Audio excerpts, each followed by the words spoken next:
Oke guys, kalau misalnya punya 1 juta buat mulai bisnis, kira-kira mulainya gimana? Nah di video ini gue sebenarnya pengen kasih perspektif gue gimana cara manage 1 juta itu untuk memulai bisnis yang hopefully kedepannya bisa punya omset puluhan juta, bahkan ratusan juta. Tapi bisnis planning atau approach membangun bisnis dengan modal kecil kayak 1 juta itu tuh berbeda dengan kalau kalian punya modalnya misalnya puluhan juta atau misalnya ratusan juta. Karena kuncinya tuh sebenarnya di sini adalah maksimalin modal kalian dan bergantung kepada cash flow untuk mengoperasi bisnisnya. Tanpa basa-basi, gue bakal bagi video ini ke 5 bagian, yaitu ide bisnis, riset, produk, marketing, dan operation. Masing-masing itu gue sesuaiin planning bisnisnya untuk modal minim. Oke, kita mulai dari step 1 yaitu ide. Nah, kalau misalnya modal kita nggak banyak, kita nggak bisa punya ide bisnis misalnya buka restoran, atau misalnya buka bisnis dengan kantor di mana, atau misalnya ngestok barang 10 juta, 20 juta. So, kita harus lebih mikir ide bisnis yang kira-kira kita bisa jual secara digital, dan produknya tuh nggak harus kita punya di depan. Sebenarnya nanti gue bakal jelasin lagi di segmen produk, tapi intinya ide itu biasanya muncul dari keresahan sehari-hari. Coba deh kalian lihat sehari-hari kalian kira-kira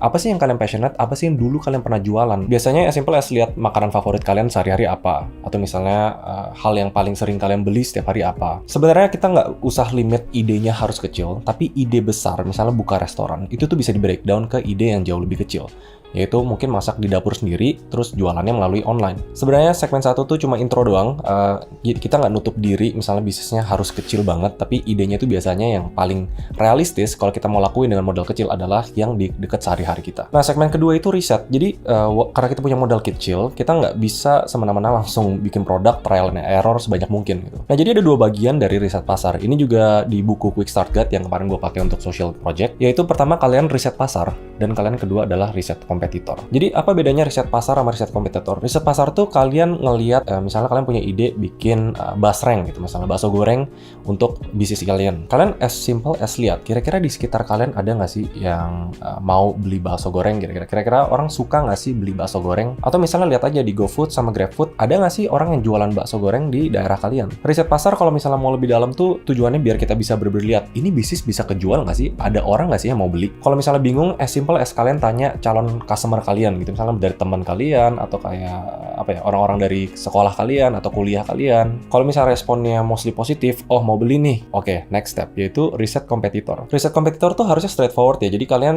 cari tahu kayak basreng-basreng di luar, mulai dari harganya berapa, rasanya gimana, atau packagingnya gimana, at least dikumpulin dulu aja kompetitor-kompetitor itu. Jadi kebanyakan dari yang punya modal kecil, mereka tuh nggak punya budget R&D atau Research and Development. Jadi kebanyakan bisnis lean atau bisnis yang memulai itu dengan ATM, amati, tiru, modifikasi. Jadi dilihat aja kira-kira kompetitor lain yang ngejual basreng yang laku banget itu kenapa? Apakah rasanya, packagingnya gitu. Jadi masih tahu dulu nih marketnya sebelum kita even planning ke 3 aspek selanjutnya. Oke, setelah step ini tuh kalian punya gambaran lah kira-kira oke, ide ini bakal works atau enggak. Nah, sekarang yang susah nih. 1 juta kalau di planning ke trifecta planning. Itu bahasa gue sendiri ya. Jadi di bisnis itu biar simple, gue ada trifecta planning. Yaitu cuma produk, marketing, dan operation.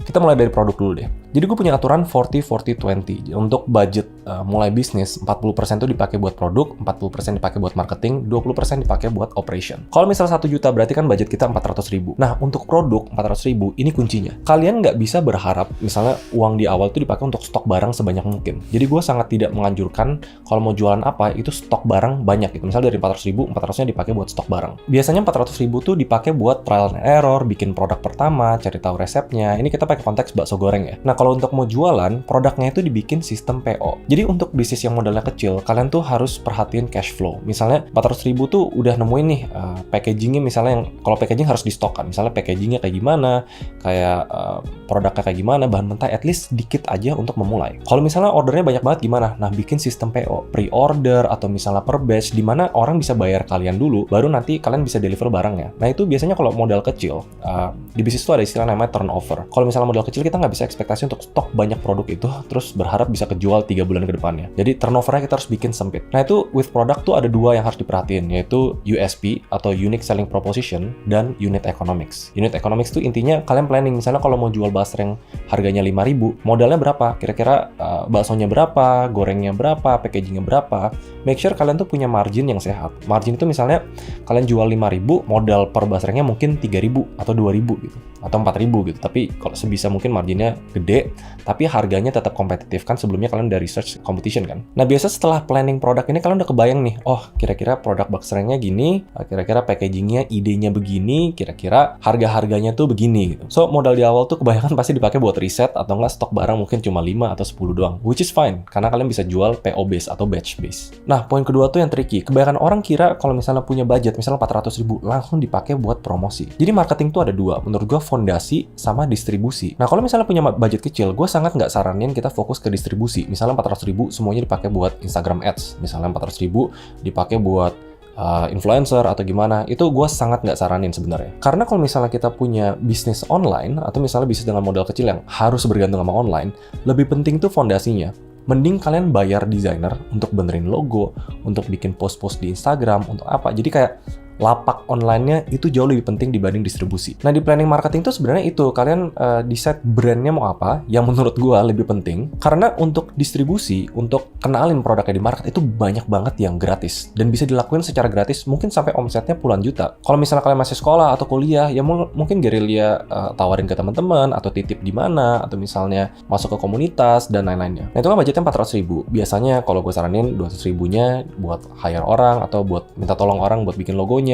Make sure online-nya tuh bagus, karena orang kan bakal beli dari sana. Terus sisanya pakai distribution platform yang gratis, kayak community marketing, kayak post di Instagram, minta teman buat repost, atau kayak, nah itu banyak sebenarnya. Nah, terus yang terakhir tuh sebenarnya 20% operation. Operation tuh apa sih gitu? Operation tuh kalau di awal-awal gue as simple as dana darurat sebenarnya. Jadi kedepannya tuh nanti dipakai buat logistik sama accounting biasanya. Ini kunci penting banget kalau misalnya memang kalian nggak punya basis finance. Sebenarnya kan pencatatan keuangan tuh penting banget, apalagi kalau di awal-awal. Let's say kita udah ketemu nih, ya, idenya Basreng, kita mau jual 5.000, kita mau bikin PO base karena nggak punya banyak modal, kita udah hire desainer nih untuk bikin logonya bagus. Terus pas kita distribusi, kita tawarin, ternyata orang mau. Oh, di PO, dapat 10 PO.